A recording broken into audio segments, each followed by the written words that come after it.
अस्सलाम वालेकुम dear students, welcome to my channel Asbrain academy asbrain.com। आज का जो हमारा टॉपिक है वो चैप्टर नंबर 1 के हवाले से है और चैप्टर नंबर 1 का आज हम क्वेश्चन करेंगे डेक ऑफ कार्ड्स के हवाले से। और डेक ऑफ कार्ड्स के भी आगे बहुत सारे क्वेश्चंस हैं, तो उसमें से हम एक स्पेसिफिक कैटेगरी करेंगे, ठीक है। एक नया क्वेश्चन करेंगे जिसमें आप लोगों को मिलेगा विदाउट रिप्लेसमेंट वाला क्वेश्चन। कौन सा? विदाउट रिप्लेसमेंट वाला, ठीक है। ये क्वेश्चन किस तरह से सॉल्व करना है ये आपको इसी से पता चलेगा कि क्वेश्चन में विदाउट रिप्लेसमेंट वाले वर्ड्स हैं या नहीं हैं। तो लेट्स स्टार्ट। देखिए, सबसे पहले मैं आप लोगों को क्वेश्चन समझाता हूं। Suppose that cards are selected at random.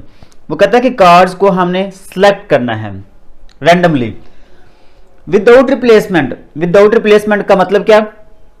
जो कार्ड हमने सिलेक्ट कर लिया उसको वापस नहीं रखना, ये बात याद रखनी है। विदाउट रिप्लेसमेंट का मतलब क्या है कि 52 कार्ड्स है ना, टोटल जो हमारे पास ताश के पत्ते होते हैं वो 52 होते हैं। उसमें से जो कार्ड हमने सिलेक्ट कर लिया उसको दोबारा रिटर्न वापस नहीं रखना, ठीक है। From a standard 52 cards deck के 52 कार्ड्स हैं, ताश के पत्तों का एक जो सेट है उसमें से हमने रैंडमली कार्ड सिलेक्ट करने हैं without replacement. Determine the probability, probability find out करें। The first 2 cards are hearts. सबसे पहले वो कहता है कि 2 कार्ड हमने सिलेक्ट करने हैं, वो जो दोनों कार्ड पहले हमने सिलेक्ट करने हैं वो दोनों के दोनों हार्ट के होने चाहिए, दोनों के दोनों हार्ट के होने चाहिए। तो सबसे पहले तो आप लोगों को पता होना चाहिए कि हार्ट के पत्ते, हार्ट के जो कार्ड हैं वो टोटल कितने हैं। तो यहां पे देखिएगा, सबसे पहले 52 कार्ड्स होते हैं, ताश के पत्ते टोटली जो हमारे पास 52 होते हैं उसमें से 26 ब्लैक 26 रेड होते हैं, ठीक है। अब अगर इसकी 4 कैटेगरीज आ जाती हैं, हार्ट, स्पैड, डायमंड और क्लब। बात कर रहे हैं हम हार्ट की। हार्ट के टोटल कार्ड कितने होते हैं? 13। 1 2 3 4 5 6 ये सारे यहां तक टोटल कितने हैं? 13। तो याद रखना है हार्ट की जो प्रोबेबिलिटी आएगी, ठीक है। मैं यहां पे क्वेश्चन नंबर 1 सॉल्व कर रहा हूं। तो प्रोबेबिलिटी ऑफ H1। अब H1 मैंने क्यों लिखा है? H1 मैंने इसलिए लिखा है क्योंकि हमने 2 कार्ड सिलेक्ट करने हैं, तो हमें बताना पड़ेगा कि पहला कार्ड है, पहला कार्ड भी हार्ट का है, तो इसकी प्रोबेबिलिटी फाइंड आउट करनी है। तो वो कैसे आएगी? 13 डिवाइडेड बाय 52। याद रखना है हार्ट के टोटल कार्ड कितने हैं? 13। तो उसकी जो प्रोबेबिलिटी आएगी वो कितनी आएगी? 13 डिवाइडेड बाय 52। अब इसके बाद हम बात करते हैं नेक्स्ट की। नेक्स्ट की बात करते हैं कि प्रोबेबिलिटी ऑफ H2 की प्रोबेबिलिटी हमने फाइंड आउट करनी है। वो कैसे फाइंड आउट करेंगे? देखिए, ऊपर आएगा हमारे पास probability of H2 divided by H1। इसको आप ऐसे लिखेंगे, ठीक है।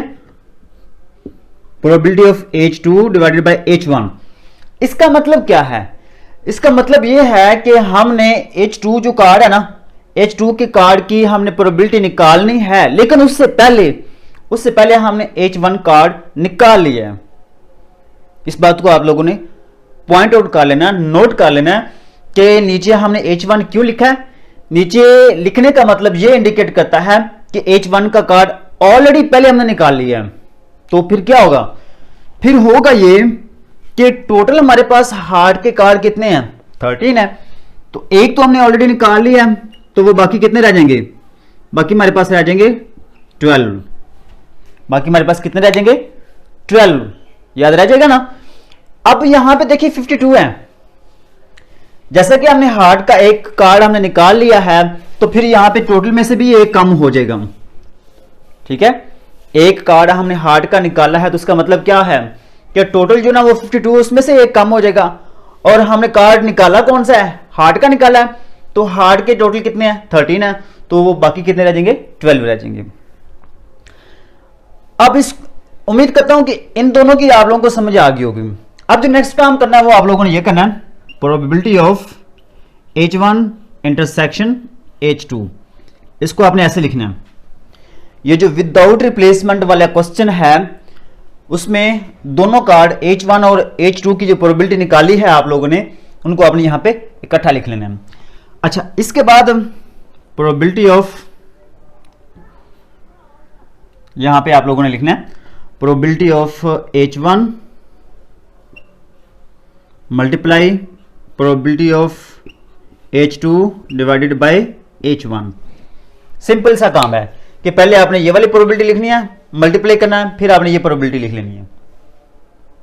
ठीक है, उम्मीद करता हूं कि आप लोगों को समझ आ गई होगी। अच्छा, अब इसमें देखिए वैल्यूज पुट कर लें। प्रोबेबिलिटी ऑफ H1 की प्रोबेबिलिटी हमारे पास कितनी है 13 डिवाइडेड बाय 52 मल्टीप्लाई, उसके बाद probability of H2 divided by H1 ये कितनी है 12 डिवाइडेड बाय 51, 12 डिवाइडेड बाय 51। अब इनको कैंसिल कर लेंगे। ठीक है, कैंसिल करेंगे तो यहां पे देखिएगा 13 का टेबल 1 तक पढ़ेंगे 13 आएगा, 13 का टेबल 4 तक पढ़ेंगे तो कितना आएगा 52 आएगा। उसके बाद 4 का टेबल 1 तक पढ़ेंगे 4 आएगा, 4 का टेबल 3 तक पढ़ेंगे तो 12 आ जाएगा। तो यहाँ पे 3 और नीचे 51, 3/51 बच जाएगा। उम्मीद करता हूं कि आप लोगों को समझ आ गई होगी। अब इसके बाद जो नेक्स्ट हमारे पास काम है, जो नेक्स्ट हमारे पास क्वेश्चन है वो है the first card is spade, second a club, third a heart and fourth a diamond. 4 card हैं, उनकी प्रोबेबिलिटी हमने फाइंड आउट करनी है, तो वो हम करते हैं। तो देखिए उससे पहले मैं ये रेज कर रहा हूं। ठीक है,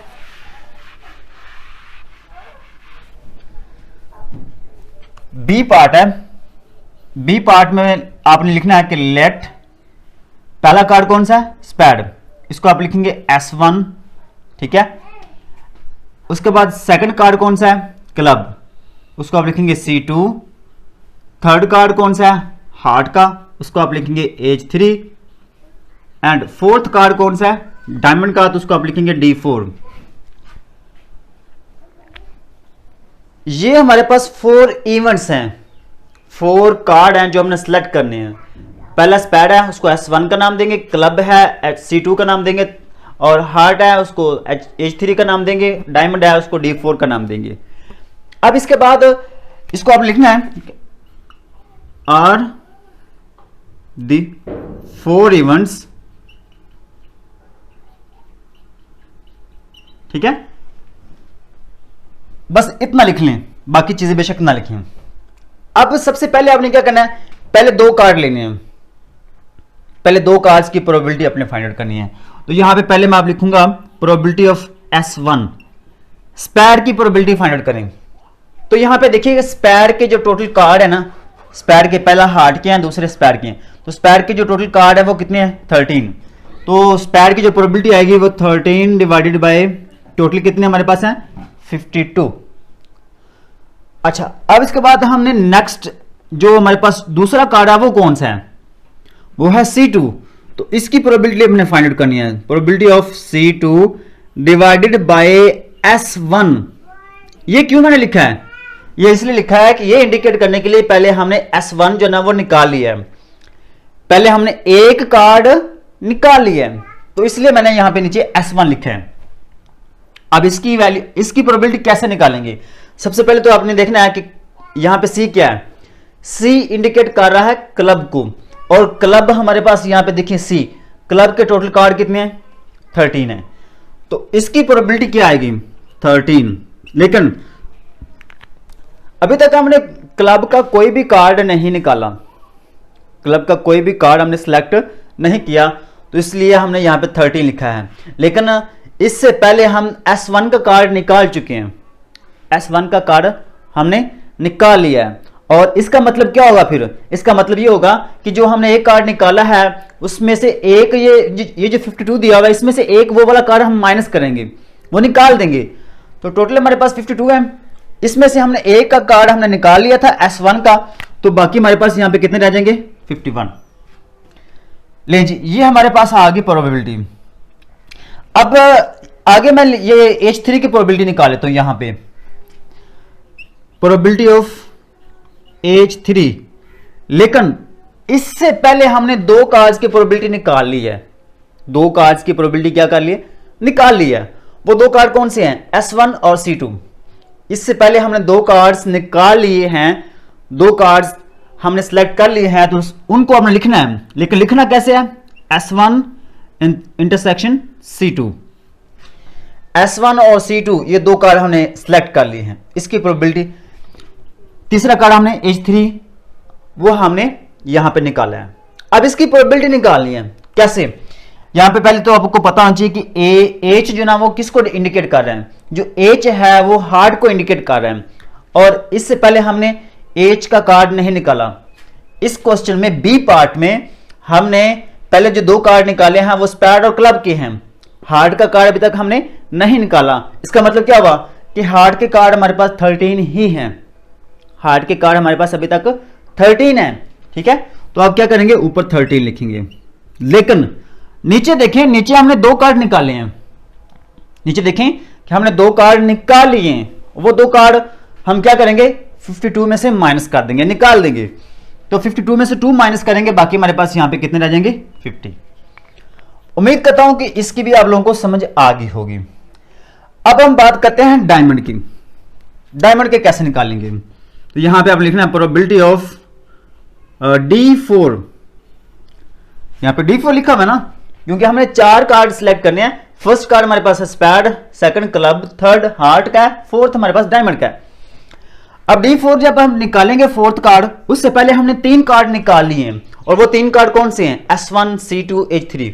वो यहां पे नीचे लिख लेने आपने, S1 C2 एंड H3 लें जी।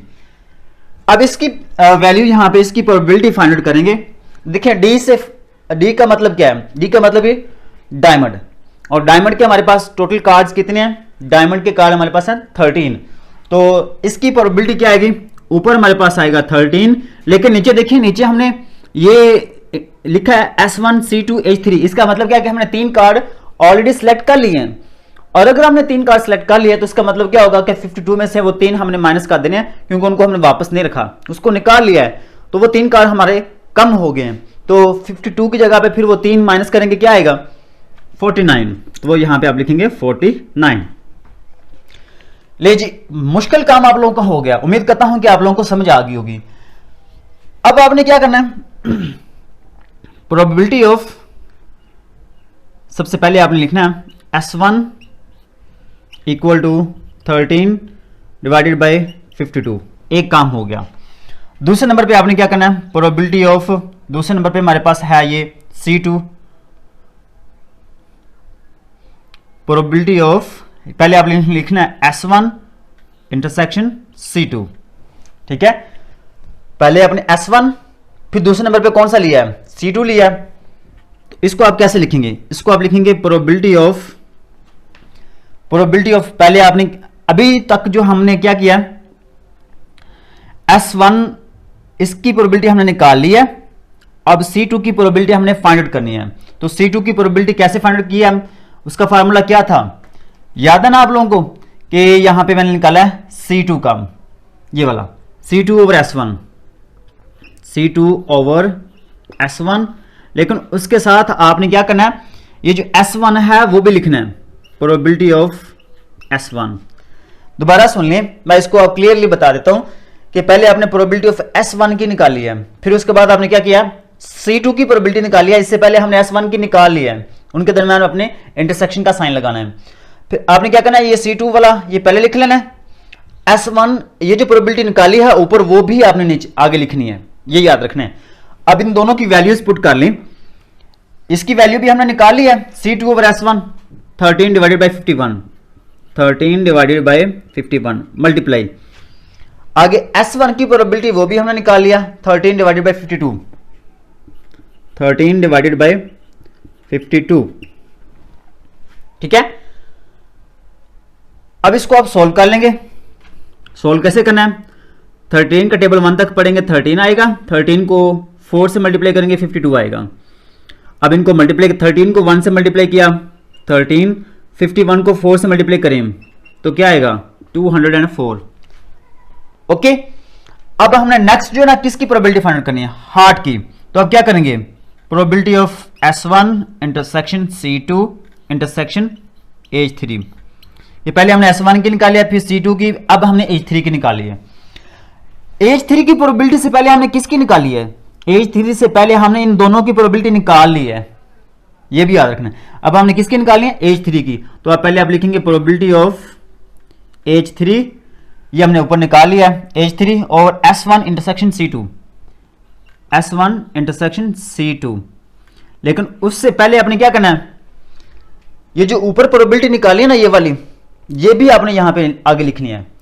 कैसे, जैसा कि मैंने यहां पे बताया था ना, प्रोबेबिलिटी ऑफ C2 ये आपने लिख लिया, लेकिन उसके साथ आपने क्या किया, उसके साथ ऊपर वाली प्रोबेबिलिटी आपने यहां पे लिखी है। बिल्कुल ऐसे ही जब आप एज 3 की प्रोबेबिलिटी निकालेंगे, उसके साथ ये जो पहले दो कार्ड है ना, इन दोनों कार्ड्स की जो प्रोबेबिलिटी हमने ये निकाली है, ठीक है, मतलब कि ये वाली probability of S1 intersection C2 ये भी आपने लिखनी है, probability of S1 intersection C2। Simple सी बात है कि पहले आपने एज 3 की प्रोबेबिलिटी लिखनी है, फिर उसके बाद इन दोनों की, पहले जो दो कार्ड है उनकी प्रोबेबिलिटी भी आपने लिखनी है, जो तीसरा है उसकी भी आपने लिखनी है, दोनों को मल्टीप्लाई कर देना है। तो यहां पे इनकी वैल्यूज लिखेंगे, और वैल्यूज हमारे पास हैं as 3 divided by S1 intersection C2। इसका आंसर क्या है, 13 divided by 50, 13 divided by 50 multiply. उसके बाद देखिएगा ये S1 intersection C2, S1 intersection C2, इसका आंसर हमने यहां पे कितना निकाला है, 13 डिवाइडेड बाई 204। अब इसको मल्टीप्लाई करेंगे, 13 को 13 से मल्टीप्लाई करें तो ये आ जाएगा 169। उसके बाद 50 को 204 से मल्टीप्लाई करें तो हमारे पास आ जाएगा 10,200। 13 को 13 से 169, 50 को 204 से, तो ये आ जाएगा 10,200। अब नेक्स्ट जो हमारा काम है वो है डायमंड का। डायमंड की प्रोबेबिलिटी हमने फाइंड आउट करनी है। प्रोबेबिलिटी ऑफ S1 की निकाली है, C2 की निकाली है, एज 3 की निकाली है, अब हमने निकालनी है D4 की। तो फिर क्या करेंगे, यहां पे आप लिखेंगे प्रोबेबिलिटी ऑफ D4 की निकालनी है, डिवाइडेड बाय, इससे पहले हमने 3 कार्ड निकाल लिए हैं, S1 intersection C2 intersection as 3, ठीक है। उसके बाद क्या करना है, मल्टीप्लाई करना है। D4 से पहले ये जो 3 दिए हुए हैं इनकी प्रोबेबिलिटी लिखनी है, probability of S1 intersection C2 intersection as 3।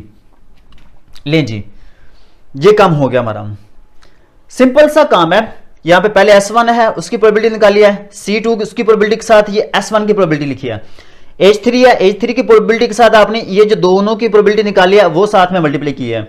अब D4 की प्रोबेबिलिटी है, उसके साथ ये जो तीनों की प्रोबेबिलिटी हमने निकाली है यहां पे, वो साथ में यहां पे लिख लेनी है, ठीक है।